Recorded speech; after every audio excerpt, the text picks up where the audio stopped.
Oi, eu sou a Ana Almeida, estudante de jornalismo da Universidade Estadual de Londrina, e este é o meu trabalho de conclusão de curso.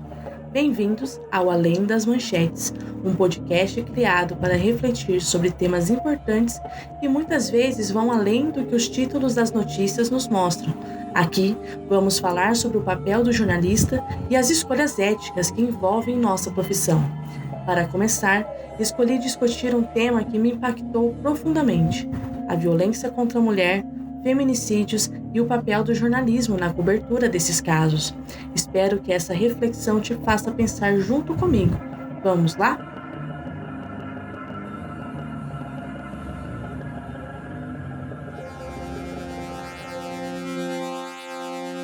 O dia era 22 de janeiro de 2024.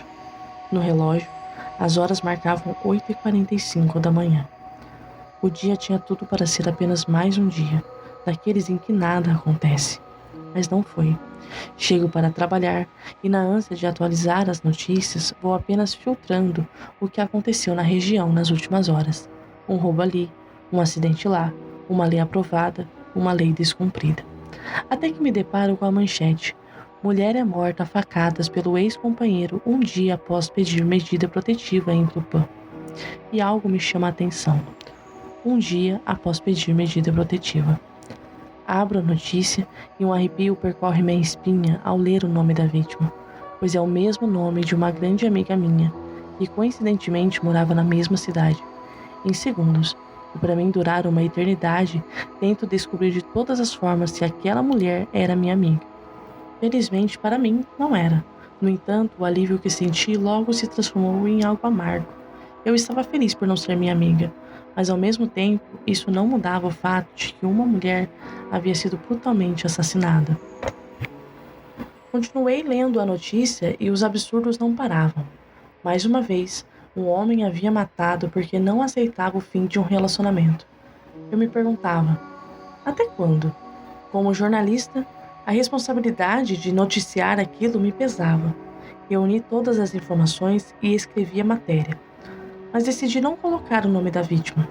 Pensei, há algo de respeitoso no anonimato. No entanto, ao longo do dia, a inquietação persistia. Será que fiz a coisa certa?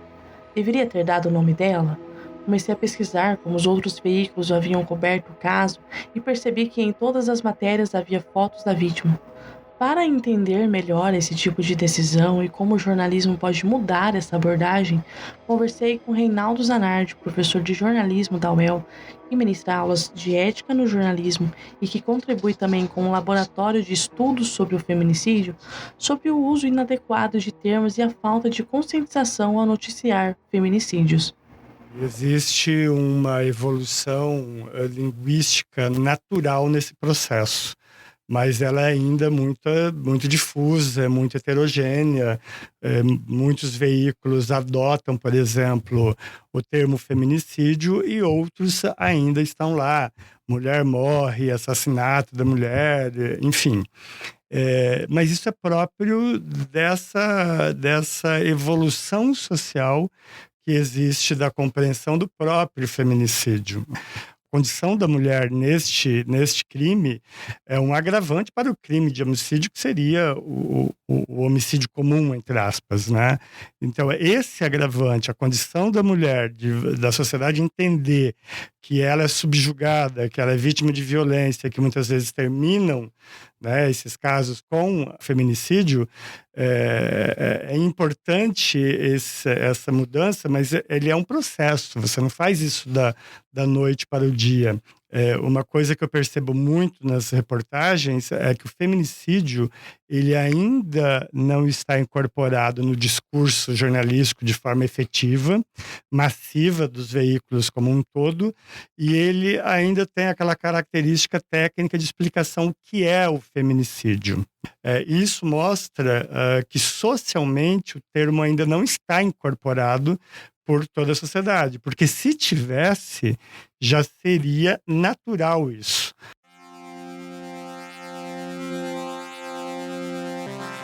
O uso correto da terminologia é um passo fundamental, mas ainda temos um longo caminho pela frente.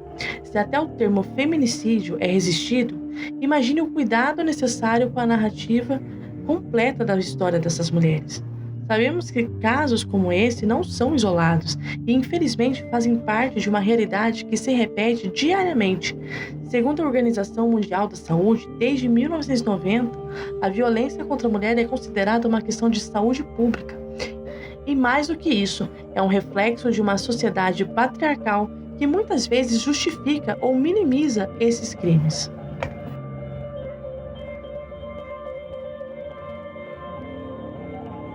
Voltei para a notícia. Mantive minha posição de não expor o nome e nem a foto da vítima. Não conseguia ver como isso seria necessário. Essa mulher passou por tantas violências durante a vida, por que espetacularizar a sua morte? Será que o público realmente precisa saber de tantos detalhes? E por que consumimos tantas notícias sobre violência? Conversei com a promotora Suzana Broglia Feitosa de Lacerda, que é integrante do Núcleo de Gênero do Ministério Público do Paraná, sobre o impacto que essa abordagem tem na percepção do público e na revitimização das mulheres. Primeiro, abolir completamente, usar em qualquer manchete relacionada à morte de mulheres pelo companheiro, pelo marido, pelo namorado, pelo pai, pelo irmão, dizer que a morte foi passional ou a morte foi por amor. Então, é preciso que nas matérias jornalísticas relacionadas à morte de mulheres, o principal foco da matéria não seja se essa mulher estava traindo ou não esse homem, estava interessada ou não no dinheiro dele, mas sim no foco da conduta do autor da violência e da agressão. E afastar dessas matérias jornalísticas a culpabilização da mulher ou resgatar nessas matérias jornalísticas o histórico ou fazer conclusões precipitadas ou trazer a vida pregressa da mulher. Para entender melhor como devemos qualificar essa cobertura jornalística e evitar a culpabilização das vítimas, conversei também com Aline Oliveira Rios, doutoranda em jornalismo pelo Programa de Pós-Graduação em Jornalismo da Universidade Federal de Santa Catarina, pesquisadora do Grupo Objetos e diretora do Sindicato dos Jornalistas do Paraná, que reforça a importância de uma abordagem ética no enfrentamento ao feminicídio. Nós temos que lembrar que não se tratam de casos isolados. Nós precisamos sempre, no ato de uma cobertura que trata de feminicídio ou outros tipos de violência baseada em gênero, que nós estamos inseridos em um contexto, inseridos e inseridas, num contexto machista, de profunda desigualdade de gênero. É importante, por exemplo, contextualizar esses casos, demonstrar qual é a relação que nós temos entre essa realidade que vivemos e como isso se reflete nessas intolerâncias, discriminação, estereótipo, que também desemboca em questões de violência e crimes contra a vida. Por exemplo, relacionar as estatísticas, apontar essa ligação com outros aspectos da vida. Ao invés, por exemplo, de divulgar detalhes de um determinado crime que contribui mais para uma espetacularização, para dar ideia a outros agressores, a outras pessoas que tenham a intenção de cometer crimes, ao invés de divulgar esses detalhes, contextualizar melhor esses feminicídios, estimular denúncias, enfatizar o necessário foco na prevenção, na proteção às vítimas, demonstrar, por exemplo, o histórico anterior. Qual foi a condição anterior que levou àquela violência? Quais foram as consequências dessa violência para a vítima, para as suas filhas e filhos, seus familiares? Nós precisamos reforçar que uma cobertura jornalística ética ela jamais deve culpabilizar a vítima, ou, por exemplo, enfatizar detalhes que levam a uma compreensão incorreta, né, sobre a realidade. Na entrevista, Aline destacou algo que é muito importante para todos os jornalistas: a responsabilidade de contextualizar esses crimes em um contexto maior de desigualdade.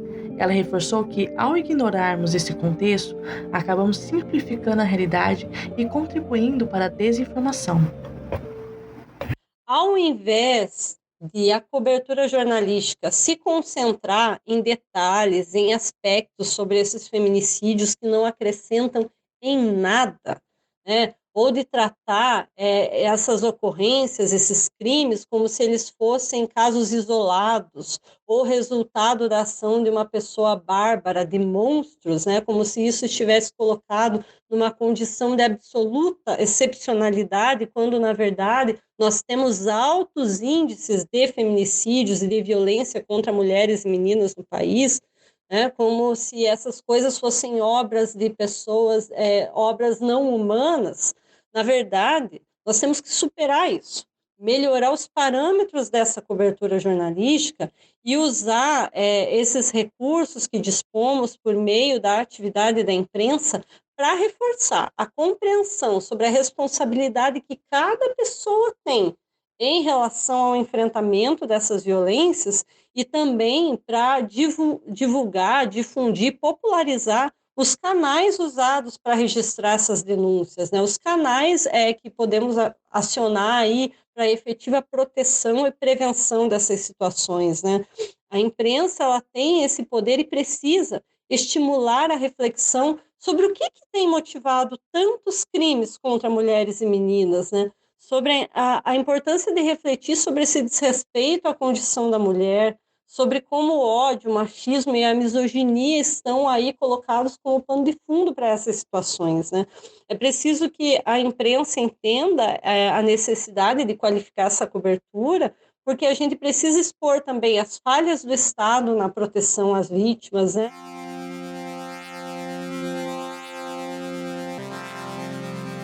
Passadas algumas horas desde a publicação da matéria, fui até as redes sociais do portal para dar uma olhada nos comentários que recebemos.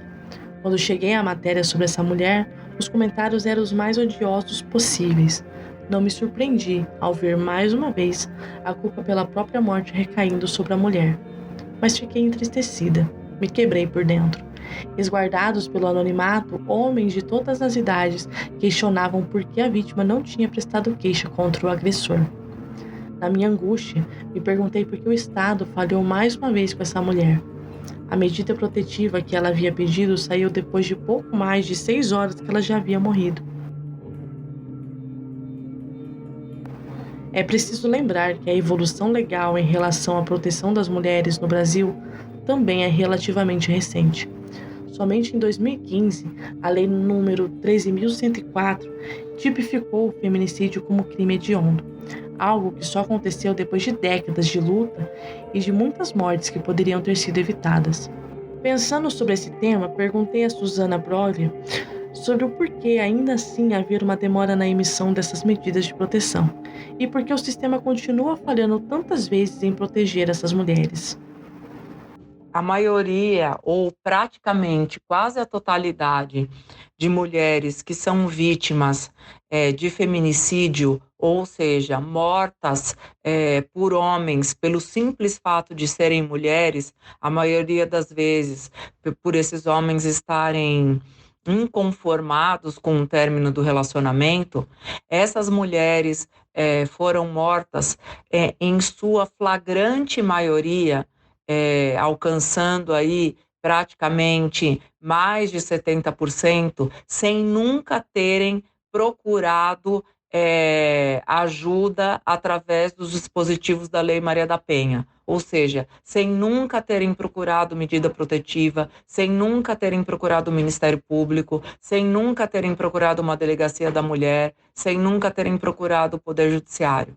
Porque, infelizmente, o que a gente percebe é que quando essa situação de violência vai crescendo de uma violência psicológica para uma violência física, o caminho que se chega, infelizmente, é para um feminicídio.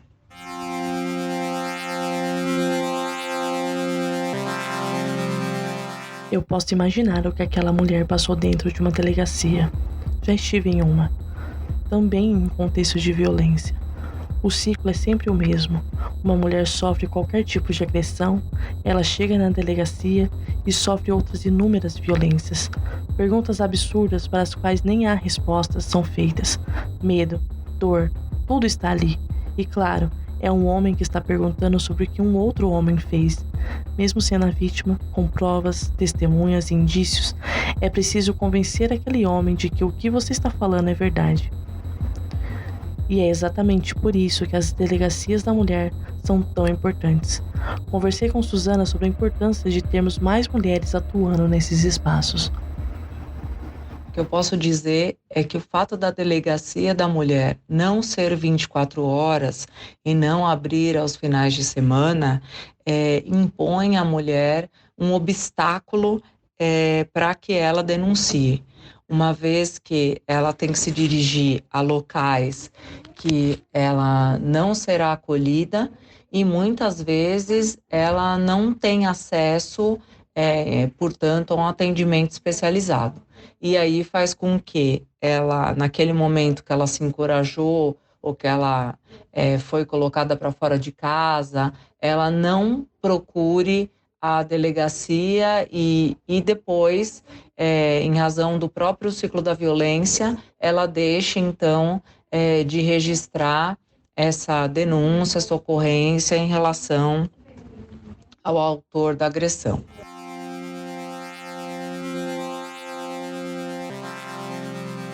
Segundo o Código de Ética das e dos jornalistas brasileiros, no artigo 6, o inciso 6º, nenhum jornalista ou jornalista pode colocar em risco a integridade das fontes.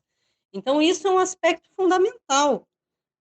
Qual é a necessidade de expor a vítima ou de expor os seus familiares, né? Em que essa informação que eu estou divulgando, da maneira como estou divulgando, poderá afetar, de que forma ela poderá afetar para essas pessoas ficarem mais ou menos expostas a uma condição que afete a sua dignidade. Então, existe uma responsabilidade. Se eu não tenho condições de proteger essas pessoas, como que eu, jornalista, serei responsável por expor a imagem delas? É uma questão de responsabilidade básica mesmo, né? E que está prevista no nosso Código de Ética, porque nós não podemos esquecer que uma cobertura jornalística parcial, enviesada ou insuficiente, além de não contribuir em nada com o enfrentamento dessas violências, também, em alguma medida, pode fomentar mais violências, fomentar ainda mais a intolerância em sociedade. Então, não podemos esquecer desse papel fundamental que a imprensa tem, dessa responsabilidade. Entre esses cuidados, por exemplo, imagens que não vitimizem, que não afrontem a dignidade, que não exponham desnecessariamente aspectos da vida íntima daquela vítima ou de seus familiares, né? Sempre aquilo que nós batemos na tecla, né? Mais do que espetacularizar, priorizar a informação contextualizada, a informação que, de fato, vai contribuir para que a sociedade tenha uma compreensão melhor dessas questões, né? Também recomenda-se aí a utilização de linguagem que não amplie as violências, né? Que não acabe contribuindo para reforçar essas violências de gênero, para reforçar estereótipos, legitimar a discriminação. É preciso zelar pela memória dessas vítimas, da família, dos filhos, né? Nós temos aí exemplos clássicos. 2 dias depois, outra matéria me chamou a atenção. Desta vez, o foco era o homem que matou aquela mulher. De acordo com a polícia, ele foi encontrado morto em uma mata na cidade. Não havia muitos detalhes, mas um sentimento me consumiu por dentro. Impunidade. Claro, há quem pense que ele pagou pelo que fez, mas eu não vejo dessa forma. Pagou como? O que significa pagar? Para a família da mulher, a vida dela nunca mais vai voltar. A convivência, a proximidade, tudo se foi. Isso me fez lembrar da minha tia Andréia. Em 2014, o ex-namorado dela também não aceitou o fim do relacionamento e colocou fogo na casa com os dois dentro. Ambos morreram. Saber que ele morreu não ameniza em nada o fato dele ter tirado a minha tia de nós, ou da minha prima não poder ter a mãe em seu casamento. Ela tinha apenas 42 anos, e foi mais uma vítima. Mais uma ou menos uma? Devemos tratar como mais uma vítima ou como menos uma mulher no mundo? Esse caso também me fez pensar nas estatísticas do feminicídio no Brasil. Em uma sociedade que insiste em minimizar a violência contra a mulher, os números são alarmantes. Consultei alguns dados para contextualizar o tamanho desse problema.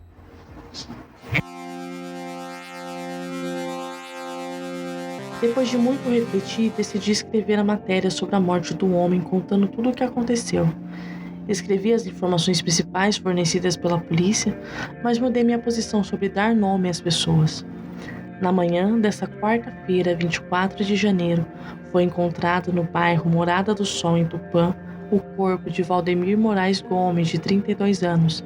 Ele foi identificado como o ex-companheiro responsável pela morte de Aline Cruz dos Santos, de 34 anos. Ao conversar com outros profissionais de jornalismo e da área do direito, pude refletir sobre o impacto de nomear ou não as mulheres vítimas de violência. E isso me ajudou a entender que contar suas histórias é um ato de respeito. Quando você publica o nome da vítima, com foto da vítima, e não publica a do acusado, do suspeito, mesmo tendo indícios de, né, você está protegendo muito mais a imagem do agressor do que da agredida. E aí você tem um processo que as organizações de defesa dos direitos da mulher falam de revitimização. Imagina uma vítima de feminicídio tentado que sobreviveu, ver num portal o nome e a imagem dela. Ela vai reviver aquele momento várias vezes. Aline foi morta, mas poderia ter sido eu, minha mãe ou minha irmã. O papel do jornalismo é garantir que a história de Aline seja contada e que as pessoas saibam o que aconteceu com ela. E as informações a respeito de feminicídios, que elas sejam mais bem contextualizadas. Que essas informações divulgadas não ampliem a vulnerabilidade das vítimas, que elas contribuam para fortalecer as ações de prevenção e proteção, para cobrar a responsabilidade das autoridades, cobrar a execução, a formulação, a implementação de políticas públicas que precisam ser efetivas, que precisam chegar às pessoas que precisam delas, né? Temos que superar essa noção de que pessoas matam por paixão, de que histórias de amor acabam em tragédia. Não! Nós temos que superar essa visão para passar a compreender que vivemos em uma sociedade estruturada de forma patriarcal, que ainda lutamos por questões muito elementares em relação ao respeito à diversidade, né? Ao respeito à condição da mulher em sociedade. Nós temos muitas mazelas, inclusive historicamente colocadas, que precisam ser superadas. E a imprensa tem um papel fundamental a esse respeito. Terminei de escrever a notícia, publiquei e a inquietação se desfez. Mas até quando? Com todas essas reflexões, fica claro quanto o jornalismo pode e deve contribuir para uma mudança social. Não basta só contar histórias, é preciso responsabilidade com as narrativas que construímos, principalmente quando se trata de vidas tão vulneráveis. O feminicídio é uma tragédia que atinge milhares de mulheres no Brasil todos os anos, e cada uma dessas histórias merece ser contada com dignidade e respeito. Espero que esse episódio tenha provocado em você a mesma inquietação que ele provocou em mim. Agradeço aos meus convidados, Reinaldo Zanardi, Suzana Broglia Feitosa de Lacerda e Aline Oliveira Rios, por trazerem contribuições tão valiosas. Juntos podemos repensar como o jornalismo pode ser uma ferramenta de transformação. Se você quer continuar essa conversa ou saber mais sobre os temas discutidos aqui, me acompanhe nos próximos episódios do Além das Manchetes. Muito obrigada por me ouvir e até a próxima.